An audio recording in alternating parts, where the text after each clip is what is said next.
Welcome to Impact Farming, where we introduce you to the people and ideas that will have a massive impact on your farming operation. Brought to you by Farm Marketer. Sit down, start the engine, and let's roll with today's show. Have you heard? Season 2 of the Pioneer Made to Grow podcast with host Andrew Campbell is back. New topics, trusted industry voices, more expert ag advice. Find it wherever you listen to your favorite podcasts. Hello and welcome back to another segment of the Impact Farming Show. Today I have an amazing guest joining us. I have Kyle Anderson from Bridges Health. How are you, Kyle? I'm doing great, Tracy. How are you doing today? Good. I am happy, healthy, and alive and excited to be talking to you about all things mental health.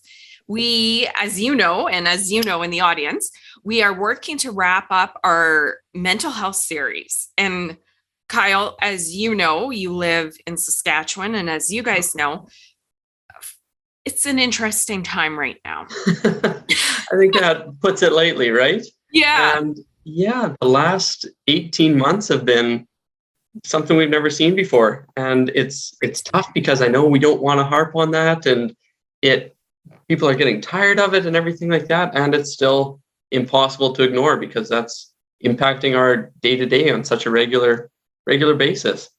I know. Just like when we started talking right before rolling, it's like, you don't want to bring it up, but how do you not, right? Exactly. It's a weird world. And I mean, on top of that, you know how agriculture is, and people in our audience, hopefully they're not impacted, but it's been a very, very dry year. A lot of people are stressed, right? Exactly. Saskatchewan's experienced drought. A lot of Western Canada in general had some weather difficulties leading to those poor crop yields, and a lot of people are having a tough time. Yeah. That is why I'm super excited. Before we dive into talking about mental health, you have a strong background in mental health. Can you tell our audience a little bit more about who you are, and then we'll get rolling? Yeah, sounds great, Tracy. So I'm working with Bridges Health right now, located in Saskatoon, Saskatchewan, and kind of helping to oversee their mental health program. With Bridges, we assist individuals, organizations, communities with a variety of different health and wellness initiatives, everything from injury prevention on the physical side of things, return to work planning after an injury or illness, as well as then mental health and wellness. So increasing education and awareness through workshops and trainings. And that's kind of where I fit in there. My background is in mental health counseling. Used to live down in Chicago, working in the areas of substance abuse and eating disorders, as well as leading both group workshops and individual counseling, assisting individuals with a variety of different mood and anxiety disorders before returning to my home in Saskatoon here. Oh, that's a great.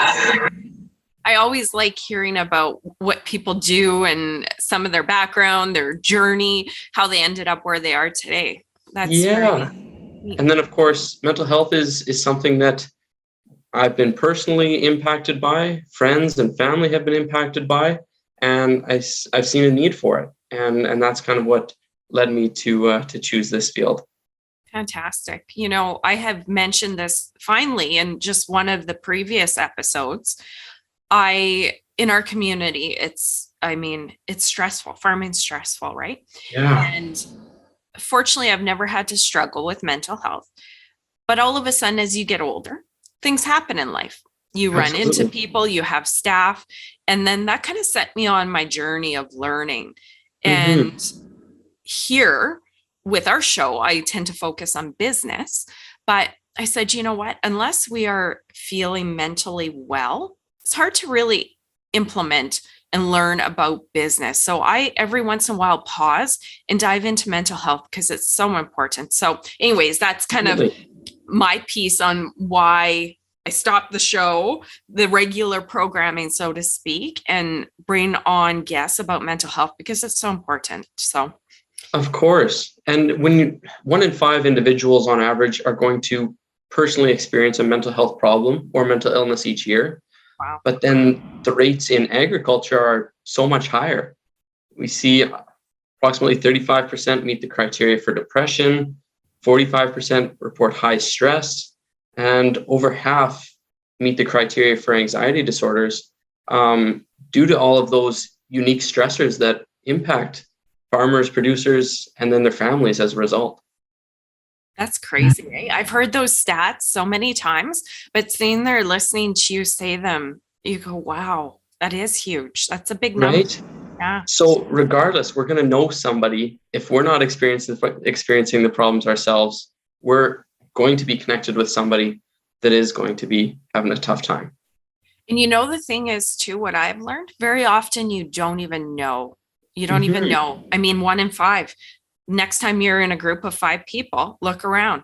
Somebody is struggling, right? Yeah, At absolutely. least for one of those stats. And I mean, for anxiety, if you're with 5 farmers, half of them have anxiety, right? So exactly. And it is tough to be able to pick up on some of those signs that other people are struggling. And hopefully later today we'll be able to touch on a couple of them. That's a good segue. But I think, yeah. Why don't I get you to dive in? I kind of went down the rabbit trail. I tend to do that, but why don't we start here? In difficult times where we're dealing with pandemic and extra tough farming years, why is it super important? We touched on it a little bit. I don't know if you want to go there a little bit more. Why is it extra important to be aware of mental health concerns? Did you want to add to what you were just saying there? Sure, maybe a little bit there. Yeah. So as we know, farmers, producers, their families, those unique stressors are particularly impactful within the agriculture community, whether it's, the weather, the financial uncertainty, machinery breakdowns, illness of livestock, isolation and loneliness, lack of resources. All of those things are going to be contributing to people's overall mental health and overall well-being, right? And as we know, the last year has been particularly challenging. I know here in Western Canada, having a tough year. And then, of course, the COVID on top of that for the past 8 months. And these things are going to be taking a toll on us. Even if we feel like we've been doing okay for a while, it's not sustainable. We can't keep going on for that long period of time without getting some support. I use an example of, it's like there was a car accident, right? Right away, you might jump into action, kind of follow steps, making sure everybody's okay, and get people away from the car, call 911. But then once you kind of take a step back, all of that catches up to you and you feel overwhelmed. And that's kind of what we've been living for the last year. So even if we feel like we've been doing okay, things are going to be catching up to us right away here. So true. And that part I think about the pandemic, getting a little personal here for me, and I think from what I hear from a lot of people that mess us up is the end goal, so to speak, the horizon, the hope, the certainty. And that's not there. And we've been so fortunate in our country, in my lifetime, to just, you work hard, you can be sure of a good life, right? But now what's the future? Right. And that's very hard to deal with, I find, at least. That uncertainty leads to that fear, leads to that anxiety, that chronic stress. Absolutely. Yeah. Okay. So that's a good point about how when it's tough, pandemic, tough years, we need to be extra alert and on guard, looking around, being aware internally. So I want to go to internally. Sure. If someone in our audience is sitting there listening to this and going, oh man, I think I am struggling. I know I'm struggling. What should they be on the lookout for? And what can they do? Gotcha. So a few things to probably keep in mind there, Tracy. The first one, that they're not alone. As we touched on the stats earlier, so many of us are going to be experiencing those similar difficulties. This isn't a personal defect. It's not making somebody weak. It's part of being human.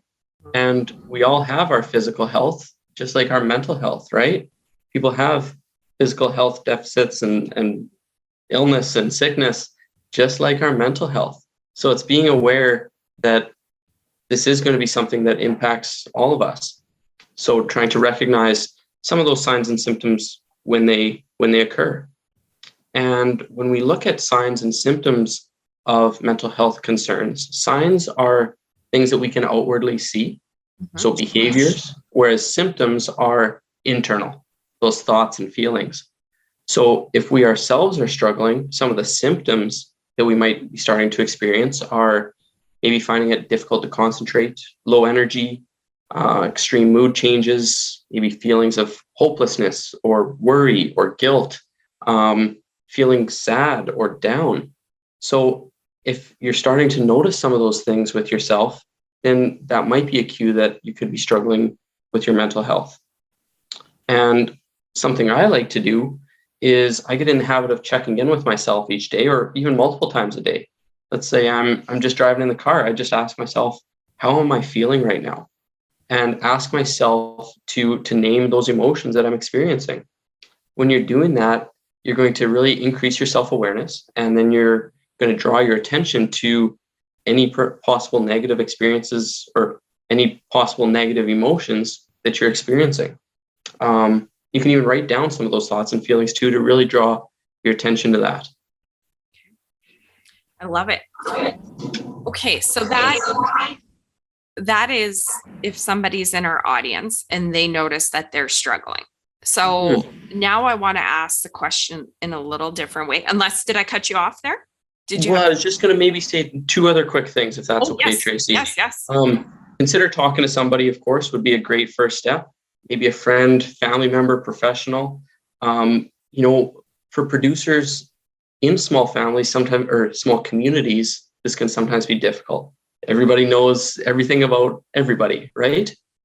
And even though there isn't anything to be ashamed of when talking about mental health struggles or mental illness, I recognize that it can still be uncomfortable to, have everybody knowing what's going on in your personal life.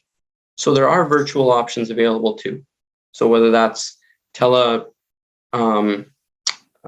telephone sessions or virtual meetings where you can still be meeting with a professional face-to-face, that might be a great way to go. Or if you do feel comfortable talking to a family member or a friend, that's great as well. And then last thing I'll say is just something that those individuals can do on their own is self-care, right? We really need to prioritize that self-care. It's a necessity, not a luxury. And we kind of need to rethink the way that we consider self-care. It doesn't have to just be a bubble bath and reading book, although those can be great, but it's anything that has a positive impact on our mental state. So it can be paying a bill that we've been dreading and putting off, or just seeing friends and family, eating healthy, physical activity, regular sleep are all, of course, beneficial to our mind and body, but anything that has a positive impact on our mental state. Perfect. Sorry, I cut you off there. No worries. It's hard. Sometimes I get so excited to ask you the next question. A lot of content to cover in a relatively short period of time, right? Perfect. Okay, good. Thank you for sharing that. So I want to move on to the different twist, a different way to ask the question. So if somebody in our audience is struggling, that's how to know internally. But I'm going to say, let's say somebody's watching the show and their husband or their wife might be struggling or they don't know. So how, if somebody's sitting here listening and they're either clueless or they kind of suspect that their spouse or family member or friend or somebody in the community might be struggling, what should they be looking for? Because you know what, Kyle, part of my reason for doing this show too, I was very clueless about mental health, very clueless. And I will admit that, like, I didn't see any signs in people. And then once you start to get a little awareness, you go, oh, so can you dive in and share what people should be looking for? It can be so difficult, Tracy, because I always say we're natural born actors and actresses, right? We put on a mask that everything is okay. And we present that version of ourselves out in public, right? We put on that mask, let people think that everything is okay, but then we keep the struggles hidden. And it is also tricky. It's going to look a little bit different for everybody. But some of those common signs to maybe be aware of, and you might not notice them very obviously, but just maybe clues here and there that you can be aware of. Because if you're starting to see those outward signs, it's almost like an iceberg, right? You're starting to see the outward signs, but then there's going to be that big chunk underneath of those internal symptoms, those thoughts and feelings that are really driving those behaviors. So few external signs to be aware of, maybe sleep changes, changes in appetite, isolation or drawing back from social supports, friends, family, losing interest in things that people typically enjoy, maybe engaging in addictive behaviors or substance abuse, feeling moody or overreacting, but just being aware of overall behavior changes in those around you. And if you are starting to notice some significant changes, maybe just engaging in that conversation, having that open, honest conversation with them. Maybe let them know, hey, I've noticed a couple of things going on here. Just wanted to check in and see if you're doing okay, and start the conversation and see if there's anything that you can be doing to help. Okay. I think one of the things you wanted to touch on that I wanted to touch on too, if you have anything more to add on that, please do. But part 2 to that would be supporting within our means. So take that where you need to go. For sure, Tracy. And, the intent of this isn't to have people be trained as therapists or counselors or anything like that, but at least maybe have a couple of ideas on how we can engage in some of those difficult conversations, approach some of those difficult conversations, and then support a loved one within our means, right? So when we're approaching those conversations, few important things to keep in mind. We want to be sure to be listening non-judgmentally with the intent to understand and not respond. A lot of the time our mind goes to, okay, what am I going to say here? But make sure you're taking the time to really absorb what they're saying. We don't need to right away jump to an answer. We don't need to have all the answers, but just letting people know that we're there for them and that they're not alone. We want to make sure we're keeping the focus on them and what they're going through, as opposed to making it all about us. It's okay if you say, look, you know what, I've been through this too. I have an idea of what you're going through, but then of course, shift the focus back to what can we be doing for them? And when engaging in those conversations too, I like to utilize a few skills that are common in motivational interviewing. So that's a theoretical approach, and being able to do a few things from that lens, asking open-ended questions to really encourage the dialogue, let them give you as much or as little information as they're willing to do at that time, as well as then reflecting the content, what they're saying back to them, and summarizing, just to let them know that, you're listening, you're paying attention, you're focused on them, and that you're really trying to understand exactly what they're going through. And then finally, trying to wrap up that conversation with a plan. You don't need to have solutions, but what are the next steps from here? What can I be doing to continue to support you? Should we get you connected with some professional resources? Can we develop some sort of self-care plan together? Do you have some other family members or friends that you can continue speaking with? What is going to be the plan from here? And then maybe even a follow-up meeting afterwards, a time to check in, see how that plan is going. And then of course, being aware of all of the different resources at your disposal, because while we want to support people as much as we can, there are professionals in place to assist with this. Perfect. I think you have some resources that you wanted to share with the audience. Can you share? Yeah, for sure. So the Canadian Agriculture Safety Association has some fantastic resources, including one called the Farm Stress Inventory. So it helps people really take stock of how they're doing. It's kind of a self-questionnaire and can really increase your awareness and understanding that you might be struggling or struggling more than you thought. There are a number of crisis lines, farm stress lines, both provinces or Canada-wide. I think we're going to include some of those those numbers in the description of the session here. We will. Yeah. And as well as a text line. Sometimes it can be scary to talk to somebody over the phone, but particularly our younger audience might be more comfortable with texting someone as a first step. So there is a text line that people can reach out to. I love that. Especially too, you think what I've learned about anxiety and different stuff like that, how intimidating for any of us to pick up the phone, one, to go in person, Yeah. to pick up the phone because it's still a little more personal, but Yeah. 3 is just, it's very impersonal. I get impersonal. It might not be the right word. Just to send a quick text, it doesn't feel so intimidating. There we go. Might be an easier way to get into that support. Yeah. Could start with that. Okay, once you feel comfortable with that, maybe then the phone or the in-person. Yeah. I'm thinking that's a neat option that they launch because, well, it covers all different people too, right? Because you have your extroverted people and your introverted and all of that stuff. And with all of this, Tracy, too, the one thing we want to keep in mind is there's no wrong way and there's no one size fits all, right? A lot of the time it can be even more intimidating to talk to or more scary, I should maybe say, to talk to a close family member or friend that you have that personal relationship with than maybe a professional where there's a bit of a disconnect, right? There's things that you can be doing on your own. You can find and access self-help resources online so that you can be working through some things and increasing your own knowledge and awareness. And then, of course, those professional supports too with the different crisis lines, text lines, things of that nature. And I think I've seen some commercials floating around and heard them on podcasts, but I think there's now apps. What is it, like BetterHelp? Oh, yeah.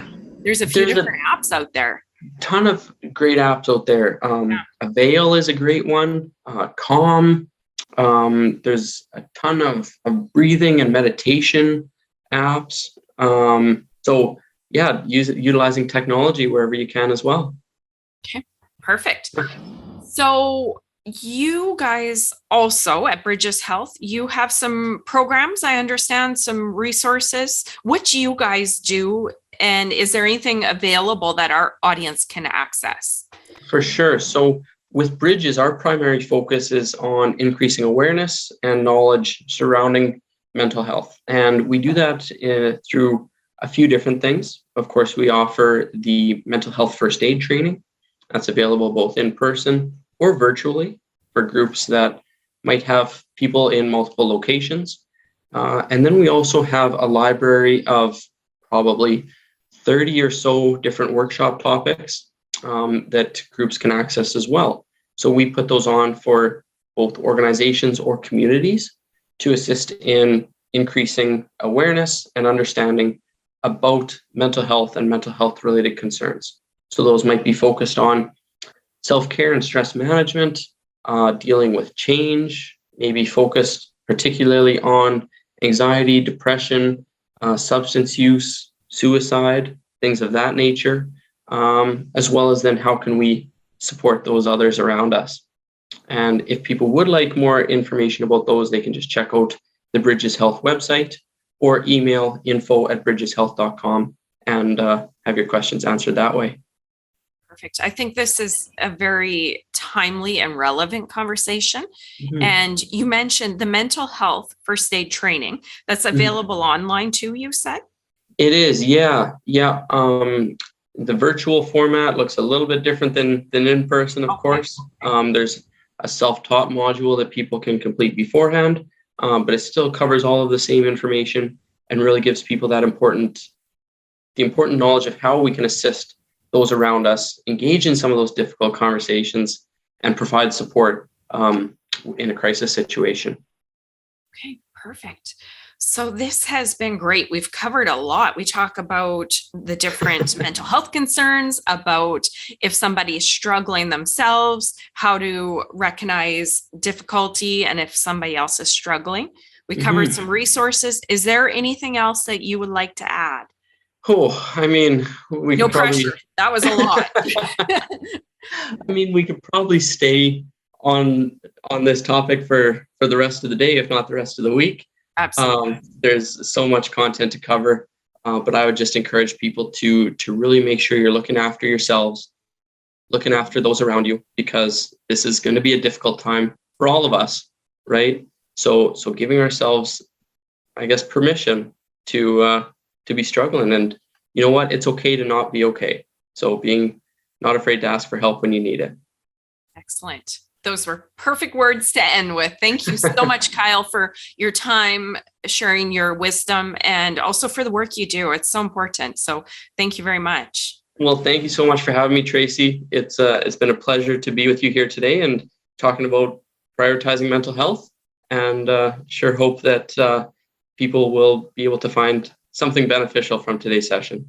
Absolutely. I know they will. And you in the audience, if you enjoyed this episode as much as I did, please like it, share it, get it out there, because every farmer, every person, anybody out there on social media land can benefit from this conversation. So like it, share it, get it out there, and I'll see you on next week's episode. Bye, guys.